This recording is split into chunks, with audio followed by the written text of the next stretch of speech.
I do hope that it's being kind to you. My name is Nina Shaban, and it's All Matters Women, so we continue celebrating women on this Women's Day, which actually falls tomorrow. But we decided here at the Nation Media Group to have the celebrations today at the Muthaiga Country Golf Club. Now, the conversation that I'll be steering on is on the economic empowerment, women driving change and shaping the future, investing in women's futures, and the power of collective action and access to capital and resources. My name is Nina Shaban. Let me quickly introduce you to my panelists, our very able panelists, by the way, that I'd prefer to call super women. Now, they include from the Forum CIV, rather Forum CIV. Seated next to me is Chelimo Njoroge. Now, Forum CIV is a Swedish civil society organization that works to promote democracy, human rights and sustainable development. And once again, her name is Chelimo Njoroge. She is the program manager. And farther away from me, from NCBA, now financial services group, including a bank, investment bank, and other subsidiaries. That's what NCBA is, in case you do not know, which I doubt people out there know about NCBA. So with us is Jen Nganga.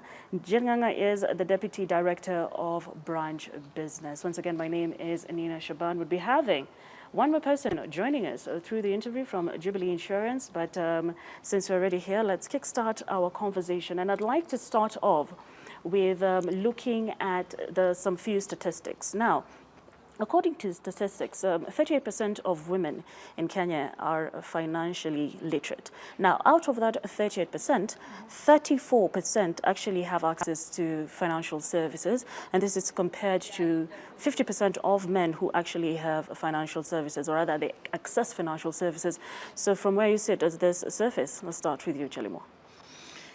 This is the definition of gender exclusion. This is the definition of course, the financial exclusion of women. And it's important that we reflect on how we got there, because just the systemic barriers that have brought us here, if they're not addressed, this continues. So if you look at accessing finances, one will need property, for example. For a long time, women did not have access to property. Women did not have property in their names. We have that changing now with the Constitution, ensuring that everyone, all women, can receive property or inherit property same in equal measure as the men. However, this, even with policy in place, it requires a lot of intentionality to address the systemic barriers that we have and appreciate that this must be broken for us to have women not only literate in financial matters, but also have equal access to financial resources. And I would say what we are seeing now as a backdrop of this is that women are not able to then access even political positions, because the politics in Kenya, you need to have a little something in your pocket to persuade the voters to vote for you. So financial exclusion, as it is today, has excluded women in empowerment, in economic spaces. It has excluded women in leadership, in politics, and even access to the basic needs. And this is then important that it is addressed systemically. Well, Jen, sitting at the forefront of financial services, 34% of women actually have access to financial services, vis-a-vis 50% of men. What are your sentiments on this? Thank you, Nina. I am actually an advocate of women empowerment. And maybe that's why I've been in the banking industry for over 30 years, because I feel that is my space. And from where I sit, I would not say that is sufficient. I think it is time, and thanks goodness that the policies that we have in place, the legal frameworks that have been set, are now allowing women to find their space, not only in accessing finances, but also to have a voice and have a seat at the table, just as good as men. And this has been achieved, and we'll continue pushing for this to be achieved, whether it is through education, supporting women entrepreneurs, just to ensure that our women get to have an equal say, not only in finances, but even, like Chelimo has said, ownership of property. It has been a struggle. sometimes you'll find that women put in so much, but end up getting very little.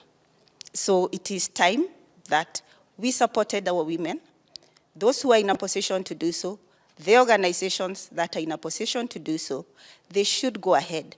And looking at NCBA, we have done a great job.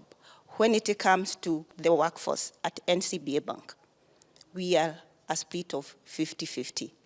And this is achieved right from the bottom to the end. Like you have said, I am in charge of the branch network, 99 branches, with over 1,000 people. And anytime I'm opening a new branch, I ensure if a branch is supposed to be resourced with 10 people, 5 have to be men, 5 have to be women. And it doesn't stop there. If, for example, the branch manager is a woman, I will make sure the deputy branch manager, whom we call branch operations manager, is a man, and vice versa. With that, with your answer, Jen, I think that ushers us into the next question, which is the power of collective action. So when it comes to the power of collective action, Chelimo, what would you say the society needs to learn or unlearn? That way women can take up their rightful positions or fill in the space in the society? Thank you for that. And I reflect that the key thing that we need to unlearn is that financial inclusion for women is not supplementary. It is not just for affirmative action, it's essential. And it also reflects on the importance of women in our economy and how much women contribute to our economy. We need to appreciate that we are here because of the women that went ahead. There are women that crawled so that some could walk. There are those that walked so that we ran, and we are here today because of them. So we must keep running so that others that come behind us fly. And that then speaks into coming together, the collective action, that we should not leave any girl, any woman behind in this push for financial inclusion, for gender equality. And one of the things that we need to learn is that this is not a women's journey. This, when we talk about collective action, this is a journey that we need to walk together. This is a men, this is a women journey. It's a human race journey. That it should not be seen that gender equality, hence women rights, it's for women, maneno ya mama, no. Unless we walk this journey together and appreciate that if women do not achieve, don't progress, human race generally lags behind, then it negates our move, generally moving forward together. So we need to learn that we need to have not just the women at the forefront, but alongside male champions that walk this gender equality champion with us, gender equity journey with us, and that then allows for, a collective moving together in terms of collective action for gender equality.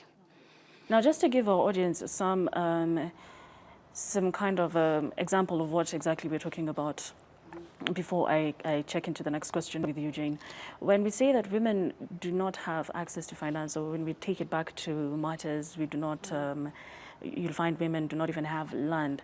It goes back to the fact that we come from a society where we're still African, when we're still very cultural.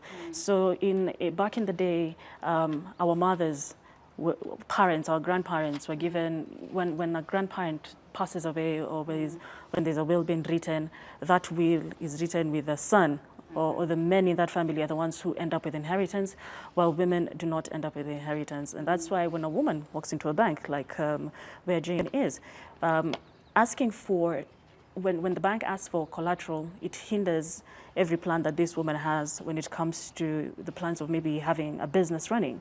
So, Jean, which are some of these innovative ways that can help women access credit without the stress of looking for security? Thank you, Nina. Actually, I think the society has gone ahead and started to appreciate that what a man can do, a woman can do, and probably do it even better. And if you look at the statistics, you will learn that women have come up so strong when it comes to matters of finance. They are better savers, and when you give them loans, they are better payers. I think we do not like tarnishing our names, and therefore, I may not have the real statistics, but when it comes to CRB report, which is one of the tools that we rely on to measure your credibility, most women have very clean CRB report. Now, as a bank, and I will be so specific to NCBA, we have looked at various ways of supporting women. And we have really leveraged on technology.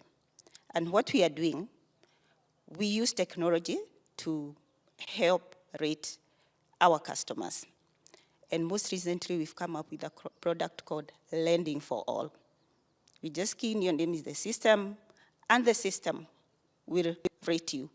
And using that, you'll just go into our digital app, apply for a loan, and you get it instantly. This, from the feedback we have gotten from our customer, is making great changes in the economy. Other than that, I'm sure we all know M-Shwari. I would be surprised to hear that there's one person who does not know M-Shwari or has not experienced it. We are the people behind M-Shwari, and NCBA is behind M-Shwari. This is one of those products that has really hit the market big and has gone ahead to support women. If you're around me, I'll give you one example of a customer I started with like 5 years ago. She started as what we call small enterprise, SME. And what she would do, okay, probably mikorahama maboga for clarity.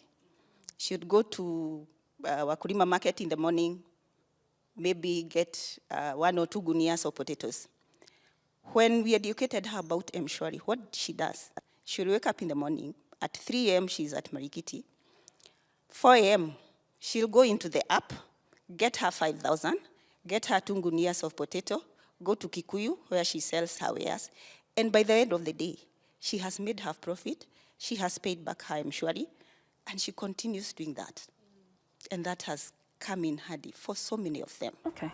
Yeah. All right, and with that said, which is very fair, women, you've clearly given us a whole record of how a woman will wake up early in the morning and Marikiti, does her, gets her goods, goes and sells and pays back, yeah? It really defines how women are good savers and good payers. Sindio? Lakini, how come basi, when it comes to even financial institutions, and I'm not attacking Eugene at all, but how comes when it comes to financial institutions or even rights, women being good payers and good savers, still organizations do not lean towards them when it comes to products, especially from a financial point of view. Would you have any sentiments on that, Chalemo? It's very, very interesting because those are two very different sides of the coin. We see, and it's in many fronts, we will hear people saying that if you trust women with leadership of even a small chama or even in the institution, they will do a great job. But then when it comes to actually according them that opportunity to lead or to access finances, there's still, and that's, I'm going back to the statement, there's still some barriers that are very systemic. And this is because we live in a patriarchal society. What I want to appreciate is that we have made progress. We have made a lot of progress to see women accessing services that were deemed predominantly male.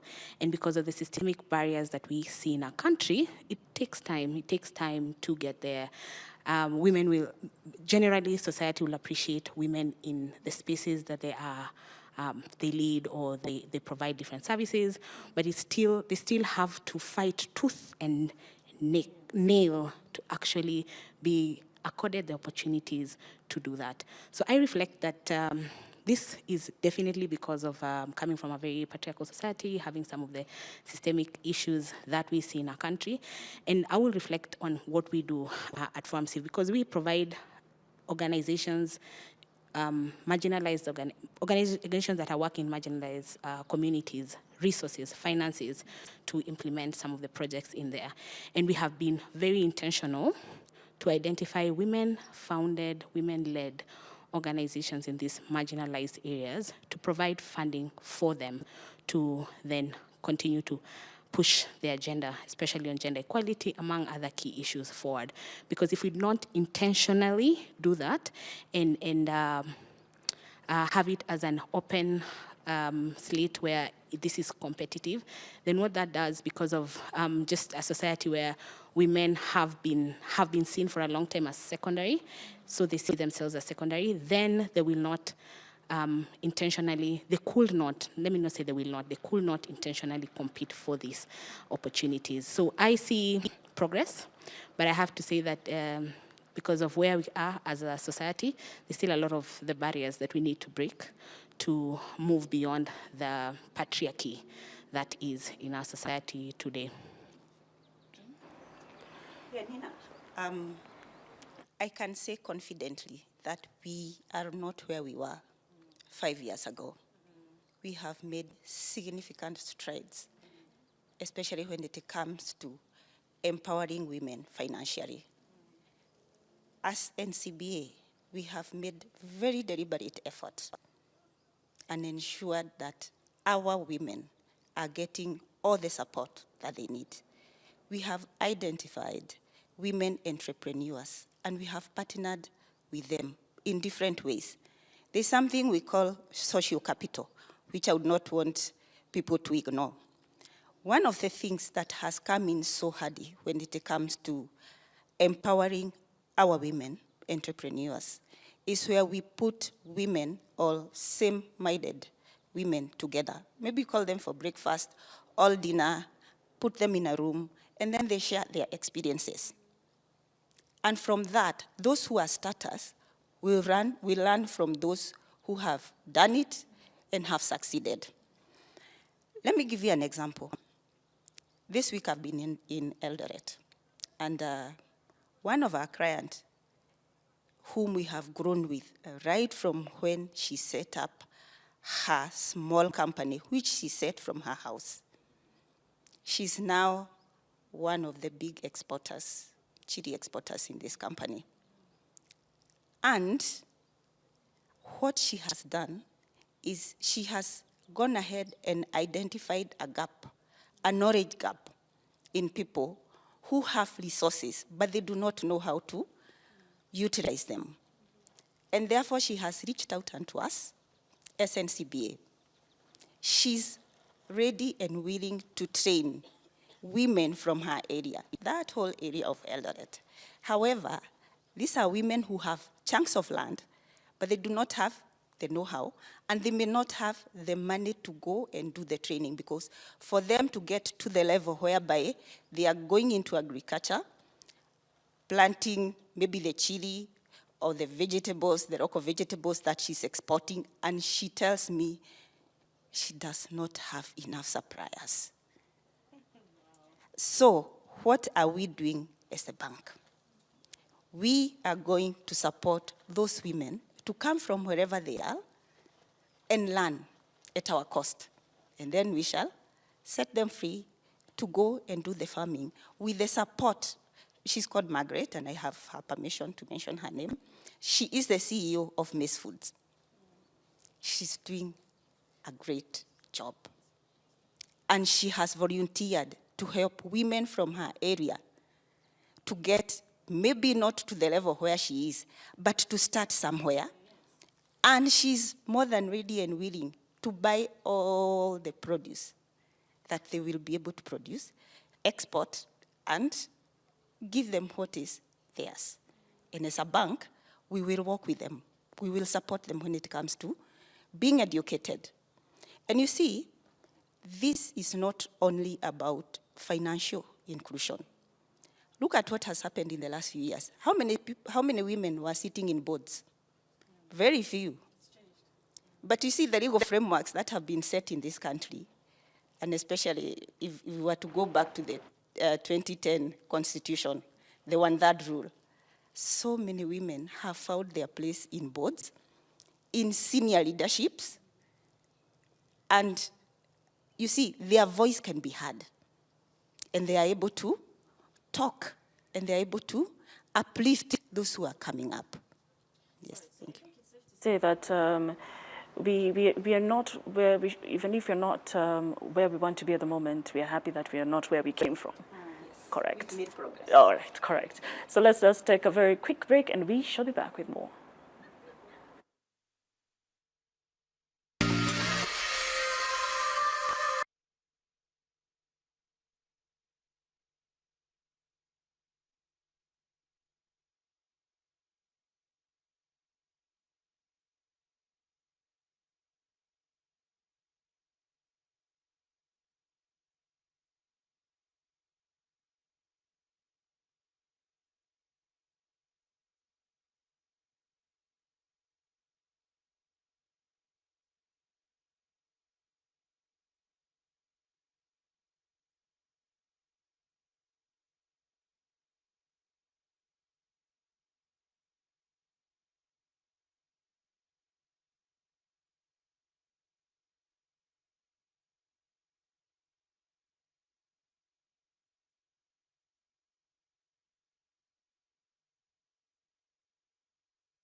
Welcome back. If you're just joining us, we all continue to talk about All Matters Women as we celebrate International Women's Day, which falls on the 8th of March, which is tomorrow. But here at NMG, we decided to do it differently, celebrate it on the 7th, this Friday. Now, we left off with a conversation with both Chelimo from Forum Civ and Jane from NCBA. Joining us on stage is Caroline Ndongo from Jubilee Insurance. Let me just introduce you real quick. So Jubilee Insurance, as you all know, is an insurance company in Kenya and East Africa. It is part of Jubilee Holdings Limited, a multinational insurance company. And Caroline Ndongo, who joins us, is the group of head marketing. So Caroline, for the purposes of at least our viewers getting to hear your voice, let me just jump right into it. It's been nearly 3 decades since the Beijing Platform for Action was adopted in 1995. When we look at women's economic empowerment, how far have we really come? Thank you for that, Nina. And first, let me say thank you for having us here. It's a real honor and a privilege. And also, I'd like to mention that about 2 weeks ago, I actually had dinner with the women that started this movement. So Zipporah Kitoni was a guest of honor at Ignite Her, a women's event that was held about 2 weeks ago, as well as Dr. Julia Ojambo. And it was such a privilege to listen and to hear from them from the perspective of when it all started. You know, the stories that they tell are very, like, for example, Julia, when she talks about her MP journey, there were no toilets for women in Parliament. Within the documentation, there was no she. Everything was he. So listening to her at age 91, completely lucid, completely present, as well as Zipporah, it was truly great to see those forerunners. And for them, because they actually were reflecting on how far we've come since Beijing, a lot of acknowledgement about the advancements that have been made. For sure, we've closed the gender parity gap quite significantly. I think now we're standing at approximately 69% in gender parity. There's been a lot more representation, both politically, economically. But they were also not happy. They were also not happy with the progress that had been made, which was very interesting. So yes, they acknowledged the advancement in matters politics, in matters corporate, but they were saying that we're taking too long, and we're taking too long to take our space. And it was almost like listening to them in the time when they were fighting for equality, as if it was still just as present. And so for me, I think it is true that we've come a long way. Women, and such as myself, and the women here today, are enjoying a lot more. We can't imagine a space where she, in fact, now is, not mentioned in documentation. And, the opportunities that have been presented in terms of C-suite, in terms of politics, in terms of economic empowerment, I think, we are beneficiaries. But as it's said, it's going to take us 131 years at the current rate to close the gap. So 131 years is a long time. And so clearly, we need to do things differently. We need to move faster. It's funny you say that, because do you know that women have been the biggest victims of informalization of the economy, with several studies showing that there are women in not only Kenya but across the globe who actually still work without pay. So we've talked about how what the society needs to do to actually accommodate women into this space. But now, as a woman, what advice do you have? As a woman, you need to believe in yourself. You need to believe in your academics, whatever it is that you have. You need to have more confidence in you to feel like you deserve. So, informalization, once again, many women are working without pay, or what they do not deserve. What do you have to say about this, Chelimo? So this, and especially when you look at unpaid care work, is very invisible, and in many ways it is undervalued. And this reflects on women that are caring for their children at home and contributing to their household very significantly, but not seen as work. And we have seen this across, where there will be women, if it's in the informal sector, if it is in the rural areas, the contribution to the economy to the family is very significant, but because it is care work, it is not seen as work. It is not valued, it is not quantified, and this has been a major contributor to women lagging behind in the financial conversation and economic spaces.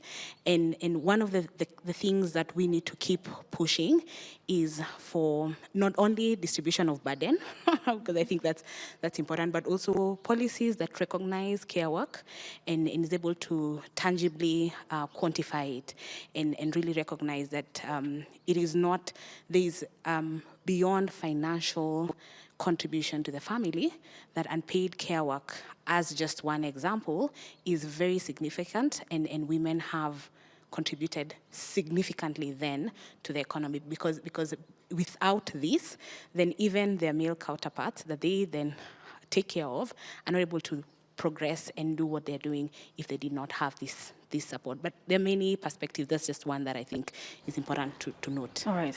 Jane, Caroline, 2025, there's still women who are working with no pay, or they're not being paid what they deserve. Go ahead.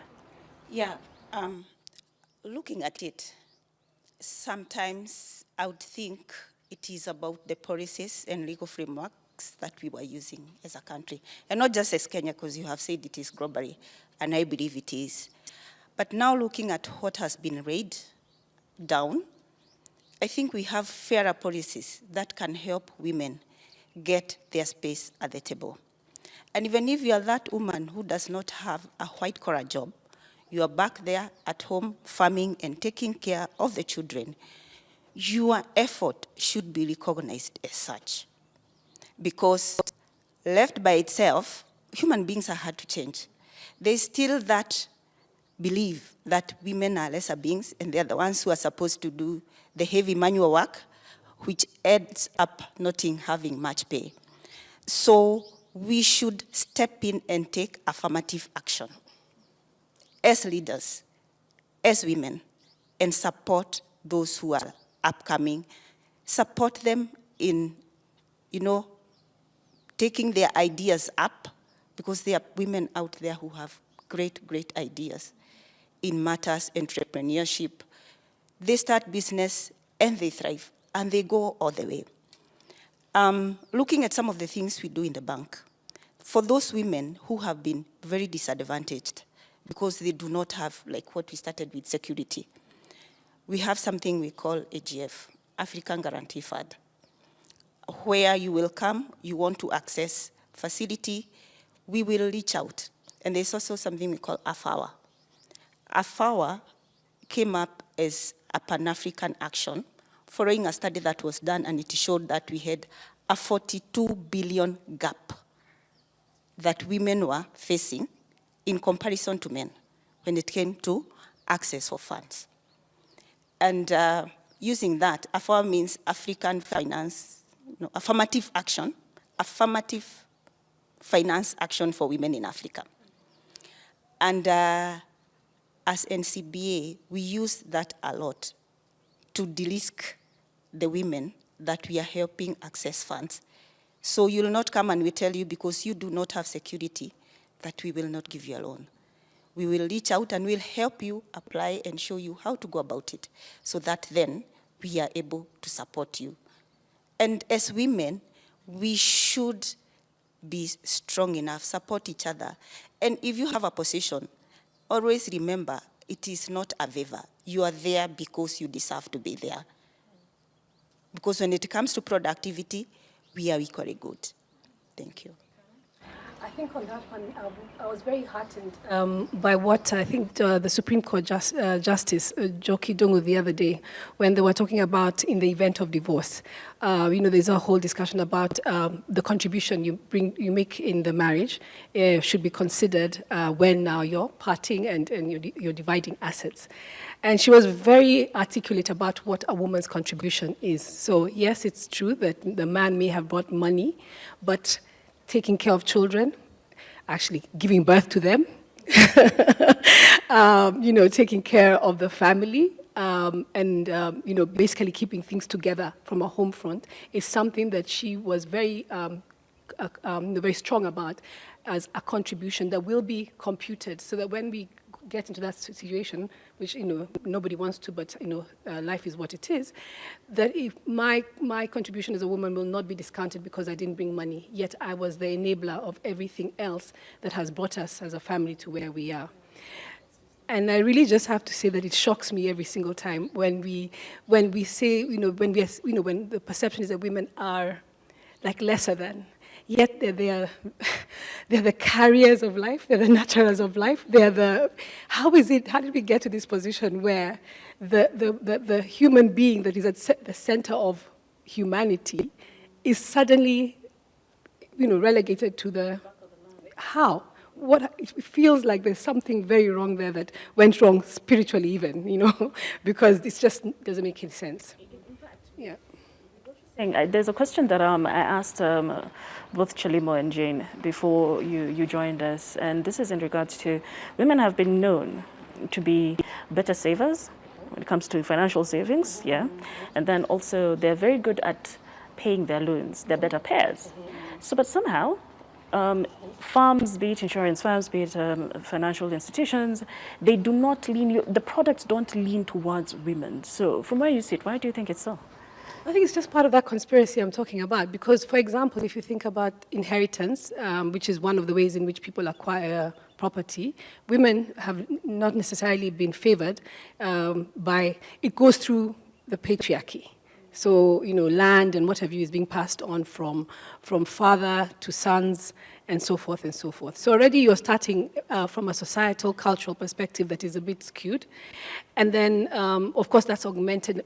Education, when people are making choices for education, if there's not enough money, we educate the boy and leave the girl out. So, of course, already she's now coming with a back-footed.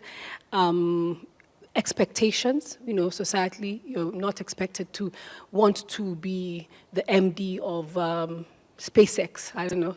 No one is asking those sort of things for you. They're saying, your biggest thing is to get married and have children. So the setup, it's almost like it's stacking up to the point of now when time comes for you to want to achieve your ambitions or to grow, you just don't have the resources. You don't have the wherewithal. So I think for me, it's heartening to hear things like what Jane has said about these funds that are coming into play to support women in accessing financing, because that's exactly what we need. When we say accelerate action, this is action. It's not just a motherhood statement. It's actually something that says, let's put some money where our mouth is. At Jubilee, for example, we have the Lipa Pole Pole, which is a way of enabling young mothers or families access health insurance, by the Lipa Pole Pole, which is another way of empowering people, empowering women, empowering families. So it's about as we innovate, as we create products, we should create with the mindset of how will this be accessible to a woman who does not have the typical security or collateral that her fellow men have. Yeah. I hear you. Chelimo, Forum CIV works to strengthen civil society, right? Mm-hmm. And promote gender equality. And from your experience, what are the structural barriers that still prevent women from accessing economic opportunities?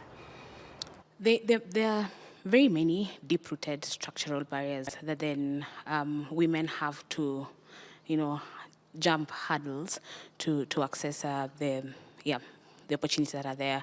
So if you look at schooling, for example, and I think Carol had said it very well, that if money was the issue, then one gender was usually prioritized in many cultures, in many communities, and that then leaves the woman catching up to the men that have already received education and have, of course, then taken off. Then comes other barriers. They've gone to school. If in the case that they get pregnant, because of how society is now, then they bear the consequence of staying back as the male counterparts move forward. If it is a family that is not well-resourced and they are not able to afford sanitary towels, it means that there's a girl that misses at least 75 days of schooling in a year. So the systemic and structural barriers that hinder women from accessing just equal opportunities to men, leave alone economic, financial inclusion, economic opportunities, are grave, and there are many. And in many times we will find women from when they're girls catching up with their male counterparts.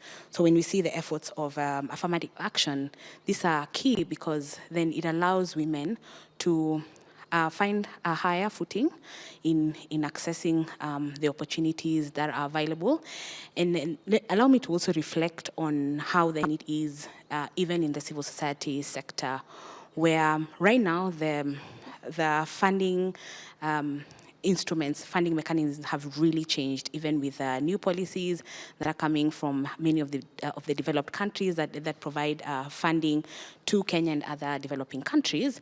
And with that, we see small organizations, women-founded organizations, even having less opportunities to access funds to continue running the work that the organizations are doing. And what we have done then at Forum Civ is to understand that women-founded organizations, then it's instrumental that we ensure that women-funded organizations receive funding that allows them to address these structural barriers, these very systemic barriers that address women. Because believe it or not, we should, of course we know this, women understand where the shoe hurts. If it is issues to address the situation that I mentioned around girls and women, when a woman, and these powerful women are in leadership positions, they know where they know how to lift the other woman up. So Forum Civ providing financial support to women-led, women-founded organizations in these marginalized communities, those organizations that might not receive money from these big agencies, then allows them to continuously break these structural barriers and allow women and girls not to be left behind. All right, so ladies, as we wind up our conversation right here, because our time is almost up, I'd like to know, how do we ensure, because many conversations like this are had across the board and across the world, so I'd like to know, how do we implement everything that we have just spoken about here? And we're talking about collection of, what is it called? We're looking at collective action, right? So how do we ensure that the conversation does not end here? We've said so many good things, so many powerful things. How do we implement each and everything after, when close to 5 p.m. and we're done with this conversation? I'll start off with you, Caroline. Okay. I think the first thing, I just want to latch onto something here you said about, you know, when the child is had, the woman is held back to take care of the family and whatnot, and the man advances. And it is true. And for most cadres of society, that will definitely disadvantage the woman. But I also want to say that there's ways in which now we can use the New World Order to enable women to still be mothers, because I want to be a mother. I want to be around my children. I don't want to hand them over to somebody else. But that doesn't mean I can't make a contribution, because in the world of work, we have now there's remote working, virtual facilities. I can have meetings. I can do most anything in a different way from the way it was done in the past. So let's embrace the new world order in terms of enabling, utilizing that technology to enable us to still make a contribution and not necessarily be tied up by driving to work. Yeah, I think that's the one thing I'd say. The other thing is that what's really exciting for me is that the feminine side of a woman is now being embraced as the new way of leadership. You know, empathy. Our ability to connect, intuition. These are the things that are being lauded in these days of leadership. Yeah, this is now the new catchwords of, empathetic leader. I don't know what. Yeah, and why is that? Why that is because of how we are built. We are built. If you think about a woman pregnant or with babies, she can't fight or flight. Those things are not available to her. Yeah, she has these babies who she must wrestle over. Or what does that mean then? She learns. She has a different way of doing things, which is she learns. She negotiates. She knows how to, to Lisa Ball and fix it. And those skills are the skills that then will take us away from this crazy world that we're living in, where everybody's chest thumping and, because they're fighting or flighting, yeah? So I think embracing our femininity in that aspect, both as carers and what is deeply innate in us in terms of the way we are built, is really going to go a long way in enabling those things to happen. But gender-based quotas, soft quotas, requiring action, spotlighting good behavior in terms of corporates, penalizing bad behavior. So, for example, tenders, if you do not have a certain percentage, you're marked down. These are the sort of things that will accelerate action. We really do need to put some bullet points at what are you going to do for real that will cause a corporate or a society to start paying attention to women. Yeah. Thanks, Caroline. Jane? Yes, thanks, Nina. Just picking it from where Caroline has left, I would say, as a woman, you need to identify who you are, identify your space, and then step back and ask yourself, what can I do to support that younger woman? If it is in the corporate world, how many young women can you mentor? At NCBA, we have been very, very intentional. The entire top leadership team has been taken through a whole training on mentorship, on coaching, and thereafter, each one of us has identified a group of young ladies to mentor. How does this help? This will help in ensuring that these conversations don't end up here. The other thing we do, not only in your organization, you can look out there. We have chamas. You can volunteer yourself. If you are as solid as I am in banking, there's so much. And by the way, when I go to give those talks, and I give them for free. For free, yeah. If you are out there and you need a financial talk, I am right here and I will do it for your chama. And why do we do this? Is to ensure continuity. And when you talk to these ladies, you get surprised at the information you take for granted and think that everybody knows and is aware. They are not. So we really need to mentor each other. We really need to embrace training, and especially when it comes to leadership. Organizations should take their women, not just women, maybe their top leadership team and middle and down there for training so that they also get to learn and see how they can plug into the community. Yeah. Foreign Serve. Right, so Shalima? we'll take you up on that. I know my Damali Chama women are following this conversation. So let me pick it from our theme, Accelerate Action. And it recognizes that though we have made a lot of strides in gender equality, this is not the time to slow down. So it cannot be this conversation cannot be it. We need to take very bold actions in ensuring that no one girl, no one woman is left behind in the conversation of gender equality. So for me, it will be for everyone who is working with gender equality, for those that are working or investing in gender equality, to keep doing that. For the women here, for what we're doing at Forum Civ, let's take the space, let's keep going for and pushing for gender equality. And most importantly, do not wait to be invited in spaces. Take up the spaces and ensure that our voices are continuously heard, not only in economic empowerment conversation, but even in safety at a time where femicide is on the rise, because all this then affects the economy of this country. Let's take up spaces, let's be there and hold one another. There's a lot of progress we will make when we come together and unite, not just as women, but as humankind.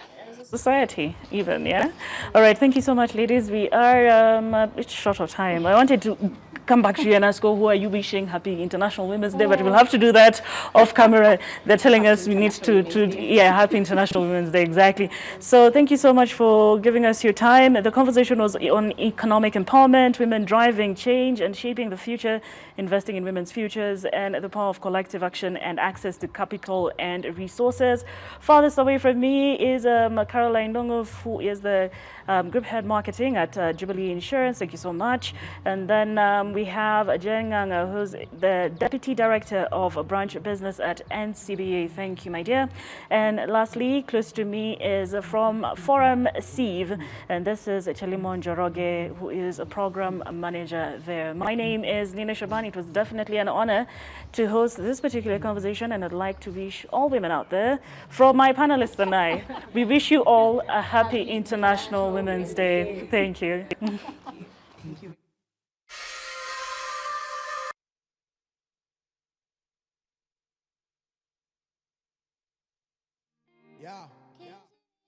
Incoming thing called music from the week you're destined. See me, alongside pop.